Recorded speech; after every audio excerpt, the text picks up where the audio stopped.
Very quick, an update. The video you're going to watch was recorded on February 13th. I had hoped to get it up that week and then had to leave for a family wedding and vacation, which was wonderful. And I will talk about that later.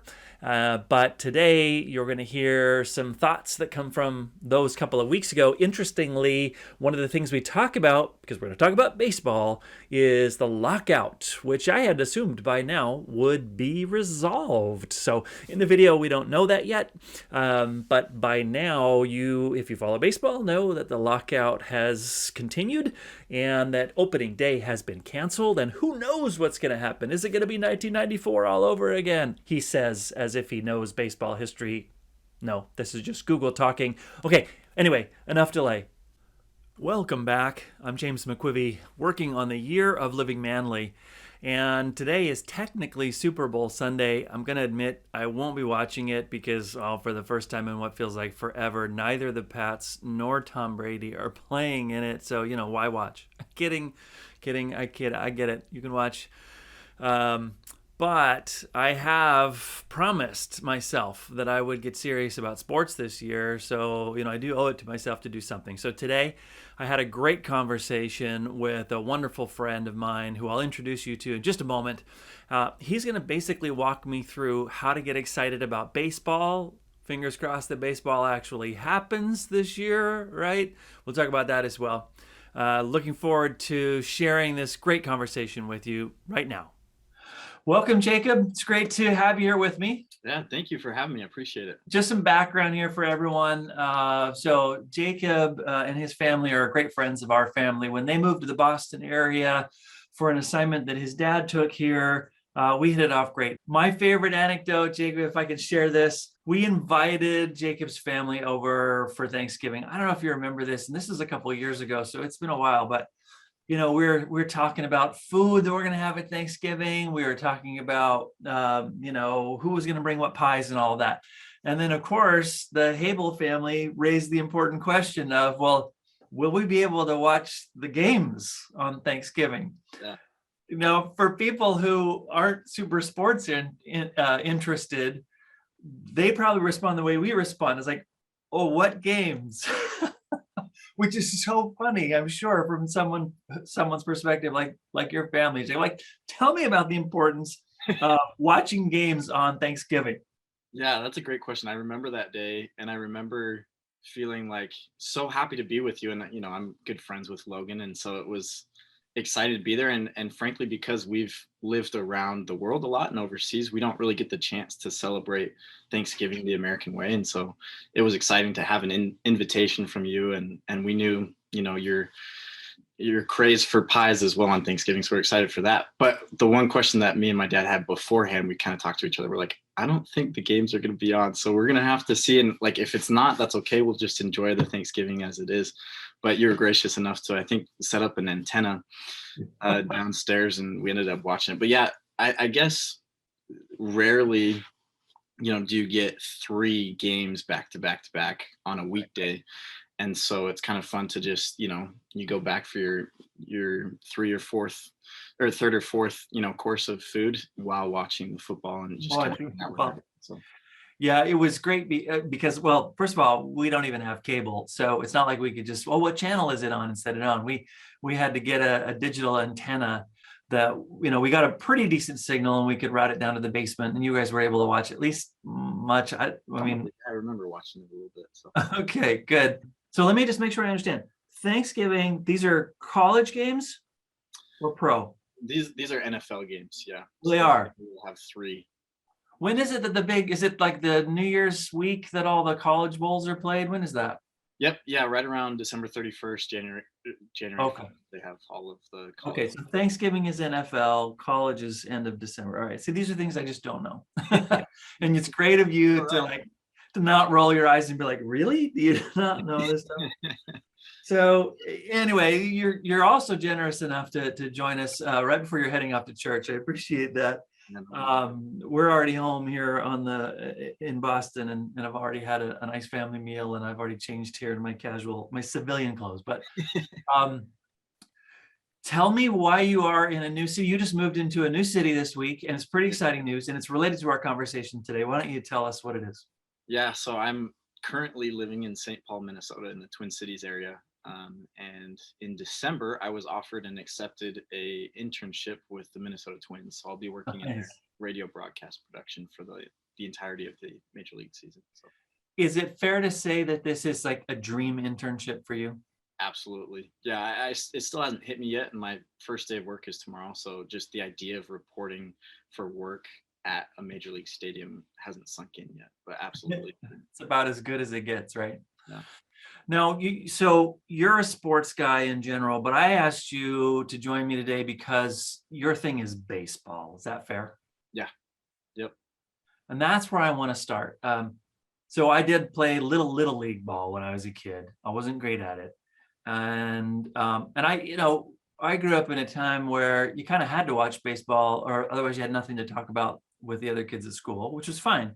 So it's not like I don't like baseball. I'm not one of those people who's like, baseball's lame. And last summer, when my daughter was back in town visiting, we live in Boston, as you know, and I mean, it's home of the Red Sox. It's Fenway Park. This is legendary stuff. So we of course go to a couple games every once in a while, and happened to see one last year where it was against the Orioles, and it was like home run after home run after home run. It couldn't have been more exciting if you scripted it out that way. So I get it. I get that it can be enjoyable, but for some reason, I've just never like decided that this is my thing. And so from someone for whom this is your thing, I'd love to hear like, what is it about baseball that really gets you? That's a fantastic question, a loaded question for sure. I think I can break it down to two parts, I think, off the top of my head. First of all, it was passed on to me from my dad and from his dad. And so, as a little kid, as a toddler, 2 or 3 years old, I remember sitting on my dad's lap watching games, streaming them on the computer. So first and foremost, immediately it was a connection with my dad. And if he weren't a baseball fan, I don't know if I would be, but that's how it was, and that's where I am now. The second thing that I think separates baseball from other sports is the unique um, relationship between the individual talent and playing as a team. Hmm.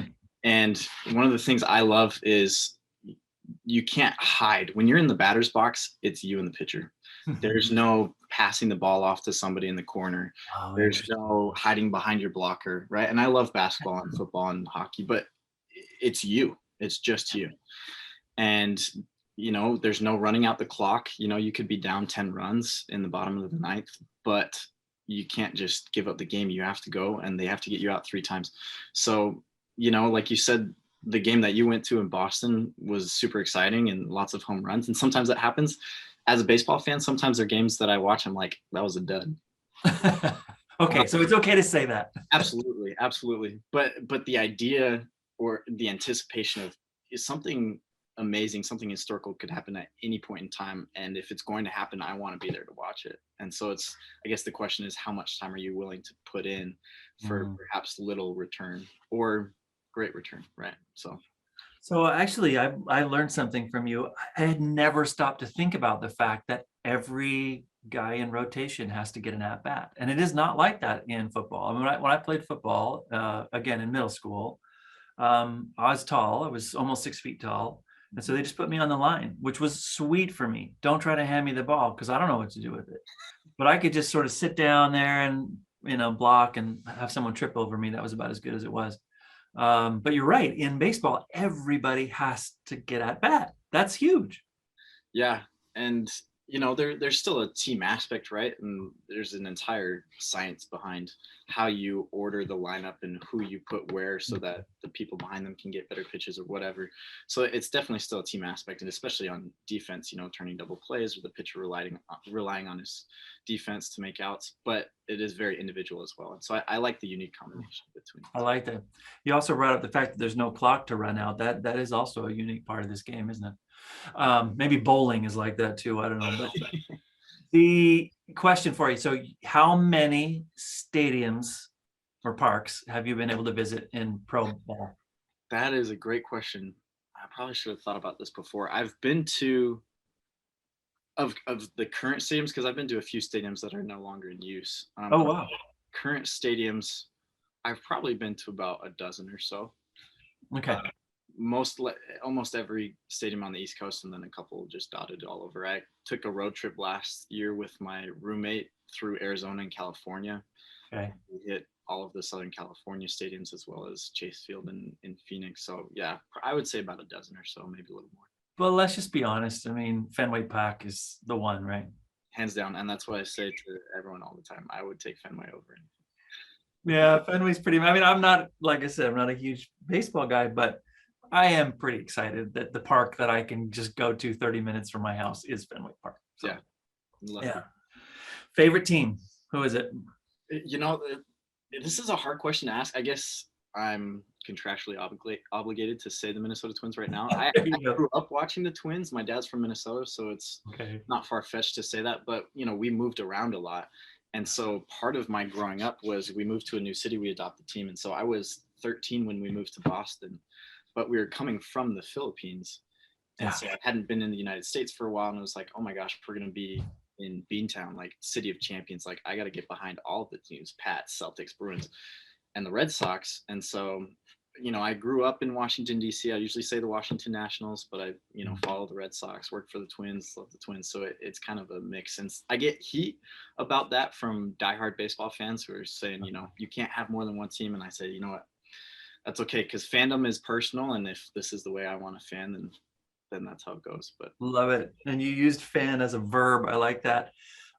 So in the one of the reasons I wanted to talk to you is that I know that you are open to a variety of teams. And in a minute, I'm going to ask you for advice on picking a team to follow this year, because I want to do it from beginning to end, if there is a beginning, and we can get to that too. But you mentioned the fact, and for everyone watching, you and your family have lived all over the world. And I know baseball is big in certain parts of the world. Has it been big in some of the countries that you've lived in? And what has that meant for your experience of baseball in any of those countries? yeah, so the first country we lived in was Australia. Baseball's not huge, but they do have a professional league, and sometimes Major League Baseball will get imports from the professional league in Australia. So it was Okay. Kind of on the less popular side, but still existed. And then the Philippines, I actually had the opportunity to play for the Philippine national team in the Little League division and compete internationally against other teams in Southeast Asia. So that was really exciting. Kind of odd to wear the Philippine flag on my sleeve. It felt odd, but it was really cool. So it's a growing sport there. Basketball by far is a popular sport there. And then Indonesia, I was only there for my senior year, and actually the school that I went to, it was their first year of having a baseball program. That was kind of a unique and interesting journey. My senior year of high school, playing with a team that was in its first year. So, but yeah, I would say probably the Philippines has, a good baseball background. But just confirming what I only sort of know from third person accounts, in the rest of the world, baseball is big in Japan. Yep. Yeah. Japan. Where else? Taiwan? Korea has its own league, sends a lot of players over to the major leagues. And then after that, it's Latin America, right? You go through Colombia, Venezuela, Dominican Republic, Cuba, Puerto Rico, we've had a lot of those guys up here in Boston too, right? Yeah. So there's definitely a Latin flavor in baseball, which is really exciting. That is nice. That is nice. Good. Okay, so it's time for me to take some notes and get your advice. Okay. First of all, how do I pick a team to follow this year, given that I don't have a natural, other than the Red Sox, which I will probably follow anyway, but if I could just pick a team that I want to learn what is so great about following baseball, how would I do that? It's the easiest to just pick the team that's closest to you, because you'll get the most coverage, right? So if you want to turn on the TV, you want to turn on the radio, they're going to be talking Red Sox baseball. And so in terms of exposure, I would probably suggest the Red Sox, a team that you're familiar with enough to get rolling. They're a competitive team. They made the playoffs last year. They were in the American League Championship Series, right? The series before the World Series, and are expected to compete again this year. So it's an exciting team to watch. After that, if you're looking for something outside of the Red Sox, I guess the question is, what do you like watching the most? What's most entertaining for you? And for some people, it's, they love dominant pitching, right? They love seeing guys, throw 100-mile-per-hour fastballs past hitters and shut everyone down. A lot more people like home runs and a lot of board, and so that can kind of vary the answer. But That's interesting. I mean, is there a team that's just doing things really differently? I mean, I always like hearing when someone changes the paradigm of a sport by coaching differently or recruiting differently. I mean, that was the whole thing about. Now I'm going to completely forget the name of the book that became the movie about. Moneyball. Yeah. Yeah, Moneyball. I mean, is anybody doing anything really interesting in baseball worth watching? There's a lot of teams doing a lot of interesting things. The Houston Astros are always at the forefront of innovation in baseball, and sometimes it's landed them in some trouble and some heat.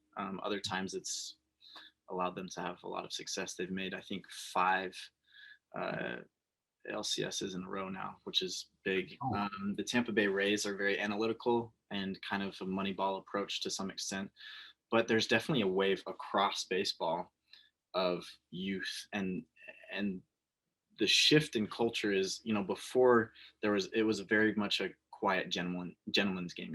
You hit a yeah. home run, you don't disrespect the pitcher, you put your head down, you run around the bases, you don't celebrate your own achievement. And with a lot of youth, particularly Latin American players, are starting to shift that idea and say, you know what, we want to celebrate Hmm. our achievements on the field. You watch football or basketball, right? Guy throws down a hammer, slam dunk, he's going to talk some trash to the guy afterwards. He's going to stare him down. He's going to pump up the Yeah. crowd, and that's what we like to watch. Whereas baseball didn't have that, and so now you have young stars like Fernando Tatis Jr. or Tim Anderson with the Chicago White Sox, or some of these other guys who are flipping their bat after a home run and they're chirping at the pitcher after. And for me, that's fun to watch. And so Yeah. there's definitely a shift throughout the majors with the upcoming generation of players. Okay. Again, this is all stuff I wouldn't even have known to ask about that, but that's good. So I'm literally making notes now about what to do. So here's the thing. I was trying to have this conversation with you because next week I'm headed off for a family wedding, which we're all very excited about. And um, so I thought I need to do all this before spring training. But what's going on with baseball? I finally get ready to watch baseball, and maybe baseball doesn't want me to watch it. What's going on?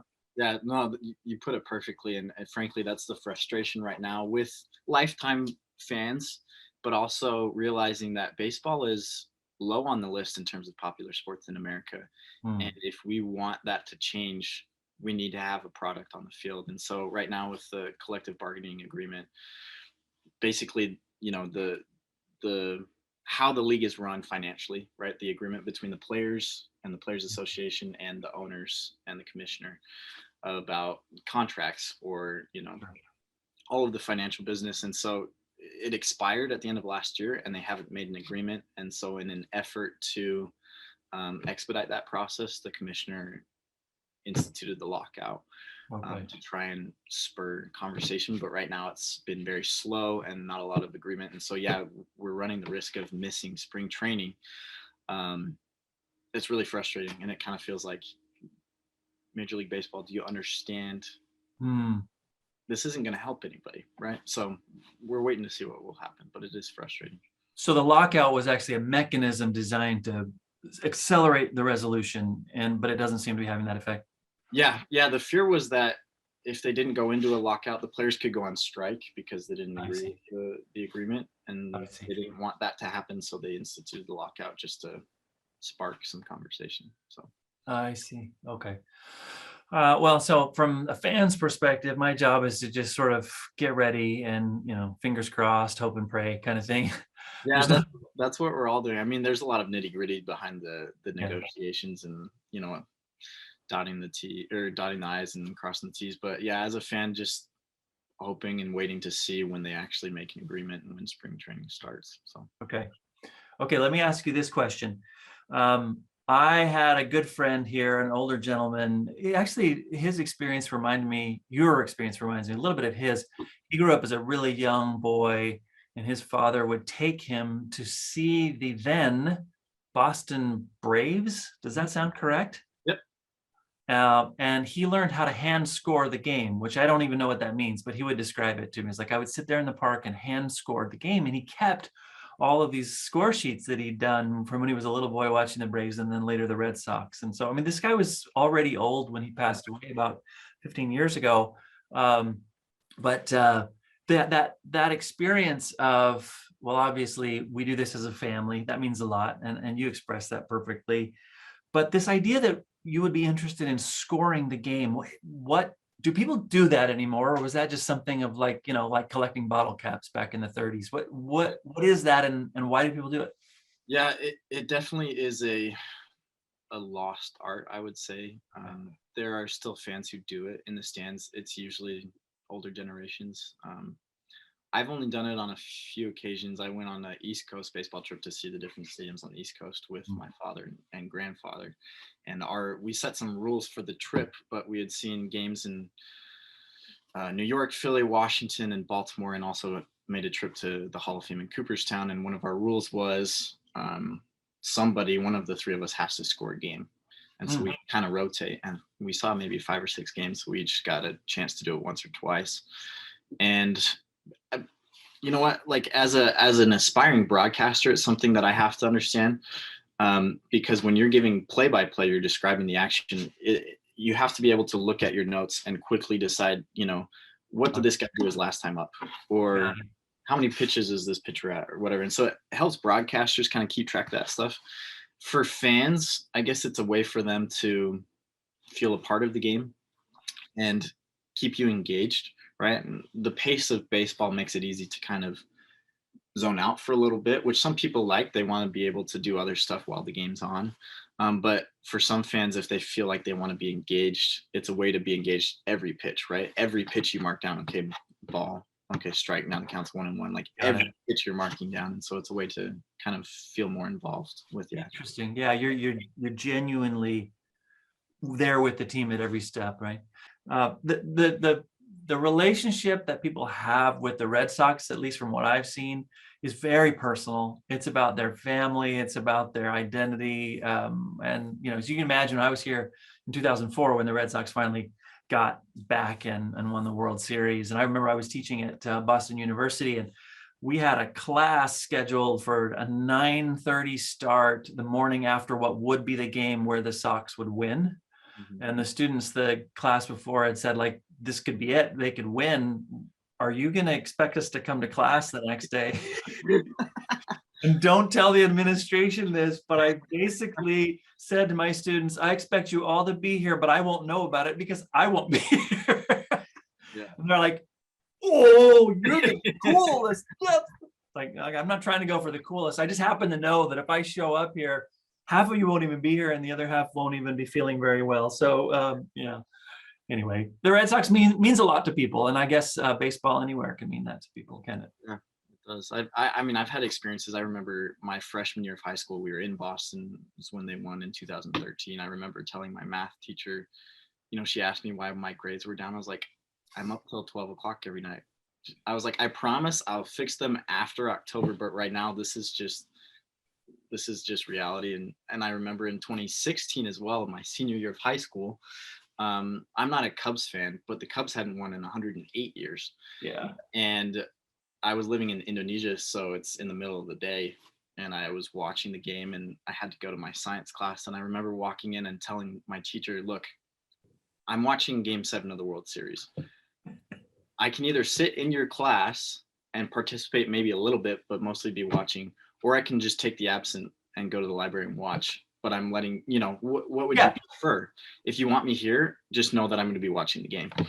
And to her credit, she said, it's better for you to be here. I don't mind if you have the game on the laptop. And so I ended up watching the rest of the game during class. But yeah, there's an importance, and it connects families. And even the Twins, my great grandmother in the 60s, when they first moved to Minnesota, would listen to Twins games and take her kids, my grandma, to games, at the old Metropolitan Stadium. So there's a connection between generations that you get in other sports, but particularly in baseball. Why, I don't know, but it's there for sure. Yeah, that's wonderful. Well, Jacob Habel, thank you so much for taking some time ahead of your wonderful internship. Congratulations on that. I can't wait to hear how that goes. And congratulations also, if you're okay with me dropping this, you recently engaged, which is very exciting as well. We're so excited for you and your fiance both. Thank you. Appreciate it. It's good to be with you. A huge thank you to Jacob for taking the time with me to talk about baseball and all things sports related. There's a lot for me to reflect on in there, my own family experience of what gave us family purpose. Give me any minute to go walk through the desert and look for geodes or topaz, and I'll say, yeah, sign me up, even though it's not that fun and doesn't even sound that fun.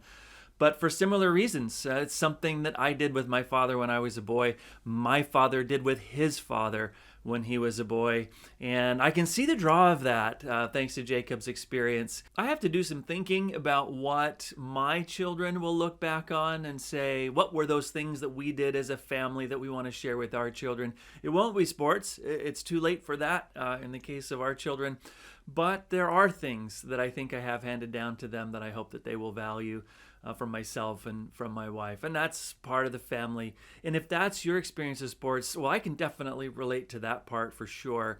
And we'll see what else I learn in my continuing journey to understand sports as a part of what it means to live manly. Any tips or ideas you have on how to get the most out of my year following sports? Maybe you want to persuade me that it won't just last a year. I'll get hooked. I'm up for it. Send me your suggestions. What are your thoughts? What are the teams? What are the players? What are the sports that I should care about and make sure that I learn from in this year? Thank you.